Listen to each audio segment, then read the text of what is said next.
안녕하세요. 디엔지니어링 마인셋닷컴의 폴입니다.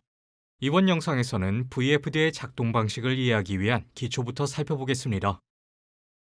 전기는 위험하고 치명적일 수 있다는 것을 기억하세요. 관련 작업을 수행할 수 있는 충분한 자격이 필요해요. 만약 HVAC 산업의 종사자라면 이 영상의 후원자인 덴포스의 인버터 압축기로 만나보세요.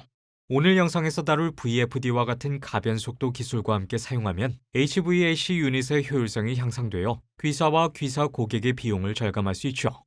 더 자세히 알고 싶으시다면 아래 더보기란에 있는 링크를 통해 덴포스의 온라인 강의 및 사례들을 확인해 보시기 바랍니다.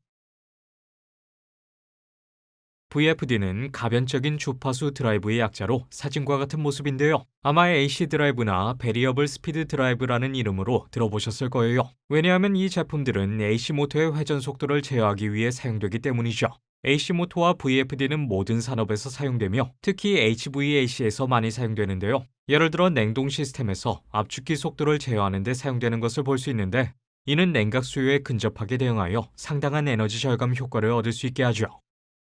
기존에는 단순히 켜고 끄는 고정속도 컴프레서를 사용해야 했기 때문에 제어 성능이 떨어지고 높은 기동 전류가 흘렀죠.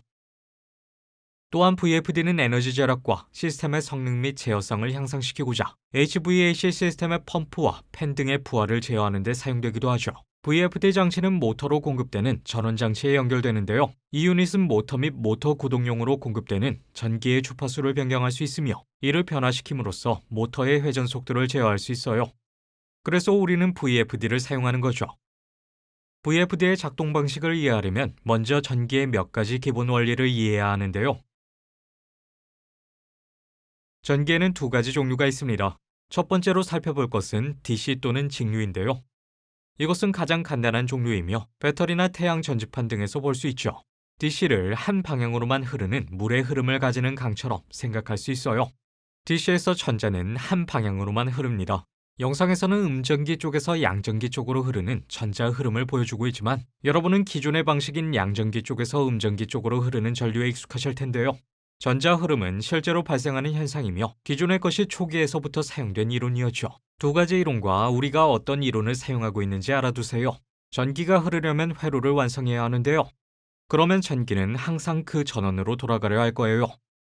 오실로스코프를 사용하여 DC에 대한 전기 파형을 보면 양전기의 영역에서 최대 전압이 되는 경우 이 플랫 라인을 얻을 수 있는데요. 전력을 끊으면 라인은 0으로 떨어지죠. 반복해서 켜고 끄면 0과 최대 사이의 구형파 파동이 나타나요.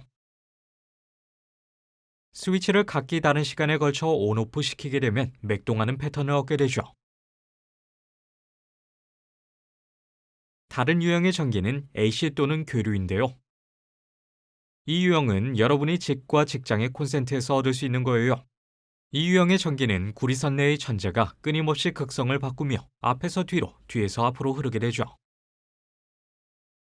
이 유형을 최대 두 지점 사이에 흐르는 바다의 조수처럼 생각해 볼 수 있어요. 만약 우리가 발전기로 연결된 구리선을 따라가 보면 그 전선은 발전기 안에 놓여 있는 철사의 코일에 연결되어 있는데요. 기본 발전기 안에서 우리는 중심에 있는 회전하는 자석을 발견할 수 있어요. 자석은 N극과 S극을 가지고 있으며 각각 절반의 양극체와 음극체로 생각할 수도 있죠. 전선의 전하는 음극으로 대전되어 있는데요. 여러분이 아마 이미 알고 계시는 것처럼 자석은 극성에 따라 밀거나 당기죠. 자석이 코일을 지나 회전할 때 양극체와 음극체는 구리 코일 안에 전자를 밀고 당기는데요. 그리고 이러한 작용이 연결된 구리 전선을 따라 전자를 같이 움직이게 하죠. 자석의 자기장은 강도가 변화합니다. 우리는 쇳가루를 뿌려서 이런 자기장을 눈으로 확인할 수 있죠. 그래서 자석이 코일을 지나 회전하면서 코일은 자기장의 강도 변화가 0에서 최대 강도까지 일어나고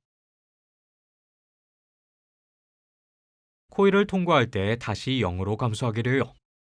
그러면 음극이 들어와 같은 강도의 변화로 전자를 뒤로 끌어당기게 되죠. 따라서 자석이 매 1회전을 하면서 사인파라고 알려진 이 파형 패턴을 생성하는데요. 이 유형의 전기에서는 전압은 일정하지 않고 대신 0에서 최고로, 다시 0으로, 그리고 음극의 최고치까지 변했다가 다시 0으로 돌아오게 되죠. 주파수는 이 AC 사인파가 초당 몇 번 반복하는지를 가리킵니다. 북아메리카와 세계의 몇몇 다른 지역에서는 콘센트에서 60Hz의 전기를 볼 수 있는데요. 즉, 사인파가 초당 60회 반복되며 각 파형의 양전기와 음전기가 반반으로 되어 있으므로 이는 사인파의 극성이 초당 120회 역전되는 것입니다. 나머지 지역에서는 대부분 50Hz의 전기를 발견할 수 있으며 이는 사인파가 초당 50회 반복된다는 것으로 이때 전류는 초당 100회 역전되게 됩니다. 우리는 또한 단상전기와 삼상전기를 가지고 있습니다.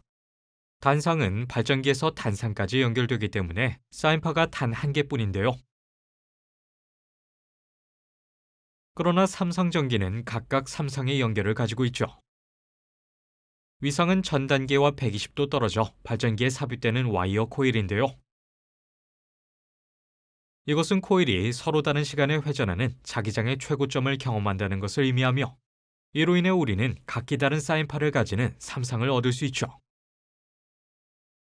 전기는 완전한 회로의 전원으로 돌아가기를 원한다는 것을 기억하세요. 전류가 각 상에서 서로 다른 시간에 정역으로 흐르고 있기 때문에 우리는 근본적으로 3상을 하나로 연결할 수 있고 각 위상의 극성이 서로 다른 시간에 앞뒤로 움직이면서 전류가 다른 위상 사이를 이동할 것입니다. 상간 불균형이 있는 경우 남는 전류는 중성선을 통해 전원으로 흐르게 돼요.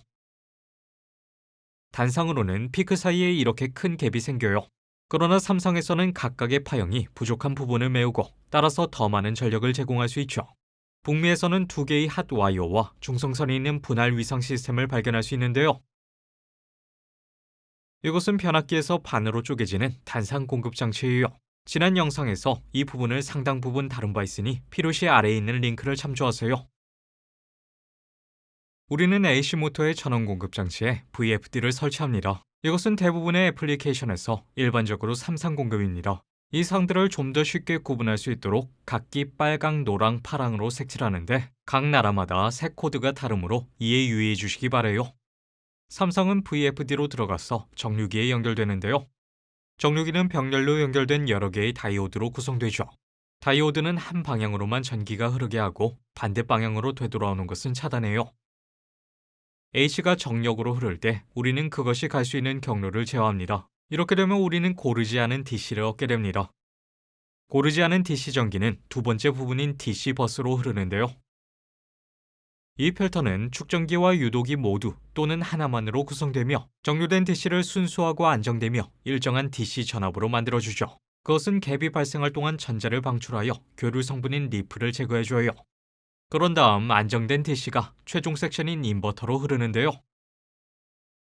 인버터는 IGBT로 알려진 다수의 전자 스위치로 구성되죠. 이들은 전기의 흐름을 조절하기 위해 세트로 열리고 닫혀요. 전기가 가는 경로와 각각의 경로로 얼마만큼의 시간 동안 흘러가는지를 제어함으로써 우리는 DC 전원에서 AC 전기를 생산해낼 수 있죠. 이제 각 부분을 살펴보도록 합시다. 우리는 VFD의 첫 번째 부분인 정류기를 자세히 살펴볼 것입니다. 이 부분에서 우리는 병렬로 된 6개의 다이오드를 찾을 수 있어요. 삼상의 각각은 한 세트의 다이오드와 연결되어 있는데요. 우리가 알고 있는 것처럼 전기는 회로를 완성하기 위해서 그것의 전원으로 돌아가야 하죠. 따라서 이 셋업에서는 전류가 부하를 통과하여 다른 위상을 경로로 전원으로 다시 흐를 거예요. 각 단계의 전류가 서로 다른 시간대에서 앞뒤로 흐르기 때문에 이렇게 할 수 있는데 잠시 후에 자세히 살펴보도록 하죠. 부하는 램프, 모터나 회로 전체 어느 것이라도 될 수 있는데요. 이 경우 나머지 VFD 회로를 나타낼 거예요. 전기는 공급 단계에서 계속 교류할 것이지만 다이오드는 피크 단계에서만 통과할 수 있고 다른 것들은 차단할 것이기 때문에 저희는 이것을 애니메이션으로 보여드릴게요. 이제 살펴보죠. 1상이 첫 번째 단계인데요. 이것이 먼저 들어와 다이오드 1을 통해 한 방향으로만 흐를 수 있게 되죠. 그런 다음 부하를 통과해요. 전류가 부하를 통과하면 다시 전원으로 돌아가야 하며 2상은 사이클의 음전기 쪽에 반해 있으므로 전류가 다이오드 6을 통해 2상으로 흐를 거예요. 우리가 보는 다음 부분은 여전히 1상과 다이오드 1의 전류가 흐르지만 현재 3상은 음전기의 절반에 있으므로 전류는 전환되고 흐름은 다이오드 2를 경유하여 이 단계를 통해 되돌아오죠. 다음 부분에서 2상은 피크에 접근하여 현재 전류가 다이오드 3을 경유하고 부하를 거쳐 다시 다이오드 2를 통해 삼상으로 흘러요. 다음 부분에서 다이오드 3을 통해 전류는 여전히 2상에서 흐르지만 1상은 현재 음전기의 피크에 있으므로 전류가 다이오드 4를 통해 다시 1상으로 흐르게 돼요. 다음 부분에서 3상은 현재 양전기의 피크에 근접하고 있는 것을 볼 수 있는데요. 따라서 전류가 다이오드 5를 통과하여 부하를 통해 이 단계를 지나 다이오드 4를 거쳐 1상으로 되돌아갑니다. 마지막으로 전류는 다이오드 5를 통해 3단계를 지나고 부하를 거쳐 다시 다이오드 6을 통해 2상으로 흐릅니다. 이 사이클은 이렇게 끊임없이 반복됩니다. 삼상 전원 공급부인 오실로스코프에는 AC 전기에 대한 3개의 사인파가 나타나는데요. 그러나 부하에 걸린 오실로스코프에서는 약간의 파동이 있는 고르지 않은 DC 전기를 볼 수 있어요. 이제 우리는 깨끗한 DC 전기를 얻기 위해 이러한 리플을 제거해야 해요. 이를 위해 양극과 음극을 가로질러 축전기를 연결하죠. 이 축전기는 저장 탱크와 같아서 과잉이 있을 땐 전자를 흡수하고 감소가 있을 때는 전자를 주입해요. 이것이 DC 전기를 고르게 하여 오실로스코프의 고른 신호로 만들어줄 거예요. 우리는 이전 과정에서 축전기를 자세히 살펴본 적이 있는데요. 아래의 링크를 확인해 주세요. 이제 깨끗한 DC를 확보했으므로 이제 DC를 다시 정밀하게 제어된 가변 주파수를 가진 AC로 되돌릴 준비가 되었는데요. 이를 위해 인버터가 필요하죠. 이것은 기본적으로 초고속으로 켜고 끌 수 있는 스위치인 IGBT로 이루어지는데요. 시각화를 더 쉽게 할 수 있도록 IGBT 대신 간단한 스위치를 사용하여 예를 들어 볼게요. 이 스위치들은 다음과 같이 번호를 매길 거예요.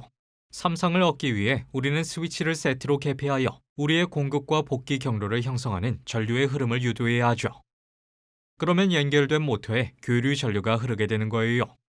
AC는 전류가 역류할 때라는 점을 기억하세요. 그래서 우리는 램프를 가져다가 스위치들과 DC 전원 공급 장치에 연결합니다. 우리는 올바른 순서로 개폐하여 램프를 통해 전류의 방향을 조절할 수 있어요. 따라서 이 램프로 DC 공급에서 오는 전류임에도 불구하고 교류하는 경험을 하게 됩니다. 삼상 공급의 경우 우리는 스위치의 시간을 측정하여 삼상을 시뮬레이션합니다. 어떻게 작동되는지 볼까요? 먼저 스위치 1번과 6번을 닫습니다. 이것은 1상과 2상의 전류가 흐르게 합니다. 그런 다음 스위치 1과 2를 닫습니다. 이것은 1상과 3상의 전류가 흐르게 합니다. 그런 다음 스위치 3과 2를 닫습니다. 이것은 2상과 3상의 전류가 흐르게 합니다. 그런 다음 스위치 3과 4를 닫습니다. 이것은 2상과 1상의 전류가 흐르게 합니다. 그런 다음 스위치 5와 4를 닫습니다. 이것은 3상과 1상의 전류가 흐르게 합니다. 그런 다음 스위치 5와 6을 닫습니다. 이것은 3상과 2상의 전류가 흐르게 합니다. 이 사이클은 그렇게 반복이 됩니다.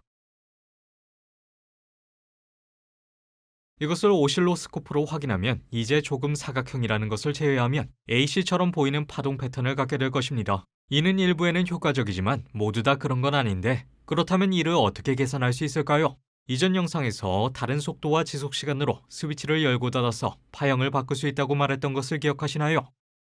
그것을 여기에 적용할 수도 있어요. 우리가 하는 일은 제어기를 사용하여 스위치를 펄스 패턴으로 사이클당 여러 번 빠르게 열고 닫는 거예요. 각 펄스는 폭에 따라 변화하죠. 이를 펄스 폭 변주라고 하는데요. 이 사이클은 여러 개의 작은 부분으로 나뉘어요.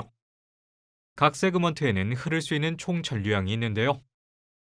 그러나 스위치를 빠르게 온/오프 시킴으로써 세그먼트당 발생하는 전류의 양을 제어할 수 있죠. 이러한 전류의 증가와 감소를 볼 수 있으며 결과적으로 파형을 얻게 되죠. 따라서 부하는 사인파를 경험하게 돼요. 세그먼트가 많아질수록 더 사인파와 가까워지죠. 우리는 스위치가 닫혀있는 시간을 제어함으로써 출력 전압을 조절할 수 있는데요. 예를 들어 열고 닫는 시간을 조정하여 240V 또는 120V를 출력하게 만들 수 있죠. 스위치의 타이밍을 제어함으로써 주파수를 조절할 수 있기 때문에 예를 들어 60Hz, 50Hz, 30Hz 등 애플리케이션에 필요로 하는 모든 주파수를 출력할 수 있죠. 주파수를 조절함으로써 모터의 회전 속도를 조절할 수 있어요. 다시 VFD 회로로 돌아와서 스위치를 빠르게 열고 닫아 출력 주파수와 전압을 변화시키는데 제어 장치를 사용할 거예요. 그래서 정류기, 필터, 그리고 인버터를 결합함으로써 우리는 전기 모터의 속도를 제어하는 데 사용될 수 있는 가변 주파수 드라이브를 얻게 되죠. 감사합니다. 오늘 영상은 여기까지입니다. 지금 화면에 보이는 영상을 클릭하시면 함께 계속 학습하실 수 있어요. 페이스북, 트위터, 인스타그램, 링크드인 및 theengineeringmindset.com도 팔로우해주세요.